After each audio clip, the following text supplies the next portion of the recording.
milliards de bactéries vivent et se développent dans l'organisme d'un être vivant. On appelle ça le microbiote. À l'Institut Pasteur de la Guyane, c'est l'objet d'étude des chercheurs de la jeune équipe microbiote des insectes vecteurs. Par exemple, le moustique, il a des microbes qui sont dans son intestin, dans ses appareils génitaux, dans ses glandes salivaires.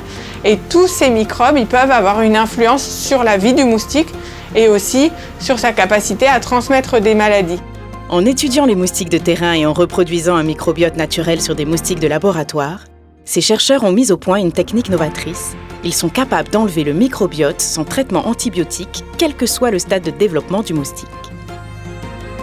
On a utilisé des bactéries qui peuvent coloniser le moustique, mais qui ont besoin de nutriments particuliers pour pouvoir elles-mêmes rester vivantes. Et comme on enlève à la fin du développement les nutriments qui sont nécessaires à ces bactéries, elles meurent, elles s'en vont et on obtient des moustiques qui sont stériles.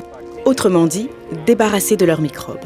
Les chercheurs se sont rendus compte qu'un moustique sans microbiote était plus fortement infecté par des parasites, comme celui du paludisme par exemple.